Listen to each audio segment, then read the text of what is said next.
B positive. Always positive ആയിരിക്കണം. എപ്പോഴും positive ആയിരിക്കുക.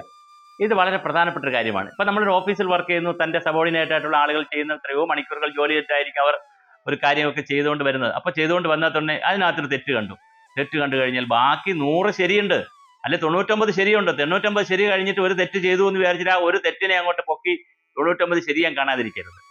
അവിടെ തീർച്ചയായിട്ടും 99 ശരി ചെയ്തതിനെ ആദ്യം അപ്രീഷിയേറ്റ് ചെയ്യുക. Good, this is good work. നിങ്ങൾ നല്ല എഫർട്ട് എടുത്തിരിക്കുന്നു, പക്ഷേ ഒരു മിസ്റ്റേക്ക് പറ്റിയിരിക്കുന്നു, ഒരു തെറ്റ് പറ്റിയെന്ന് പറയുമ്പോൾ അത് ഇൻക്ലൂസീവ് ആവും.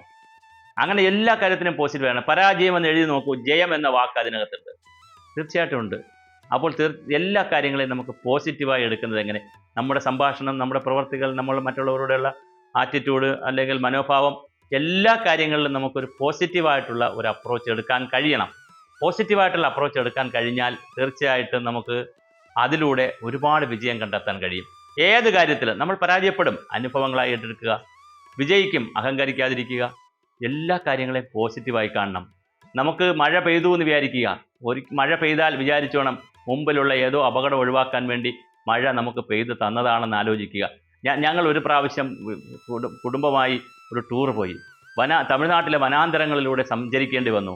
പെട്ടെന്നാണ് അതികഠിനമായ മഴ മുന്നിൽ കാണുന്നത്. മഴ കണ്ട് പിന്നെ അവിടെ കുറേ മരമെല്ലാം ഒടിഞ്ഞു വീണ് ആ യാത്ര മുടങ്ങി റോഡിൽ തന്നെ കിടക്കേണ്ടി വന്നു. പക്ഷേ മണിക്കൂറുകൾ കഴിഞ്ഞാണ് ആ യാത്ര ക്ലിയർ ചെയ്ത് കിട്ടി ചെല്ലുമ്പോൾ ഞങ്ങൾ പോകുന്നതിന് മുമ്പേ വലിയൊരു ആക്സിഡൻറ്റ് നടന്നിരുന്നു. വേണമെങ്കിൽ ഞങ്ങൾ മഴയില്ലാതെ പോയിരുന്നെങ്കിൽ ആക്സിഡൻറ്റിൽ പെടുമായിരുന്നു.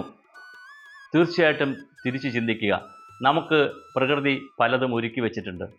നമ്മുടെ നന്മ തിന്മകളെല്ലാം മനുഷ്യൻ്റെ പ്രയത്നമുണ്ട്, അധ്വാനമുണ്ട്, ഭാഗ്യമുണ്ട്, എല്ലാ എലമെൻറ്റും ഉണ്ട്. പക്ഷെ പ്രകൃതിയും ചില കരുതലുകൾ വച്ചിട്ടുണ്ട്.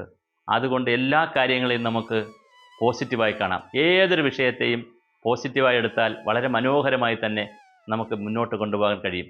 നെഗറ്റീവായ ചിന്തകളെ നമുക്ക് ഒഴിവാക്കി പോസിറ്റീവായിട്ടുള്ള ചിന്തകൾ, ഏത് വിഷയം എടുത്താലും പോസിറ്റീവായി നമുക്ക് ചിന്തിക്കാൻ കഴിയണം.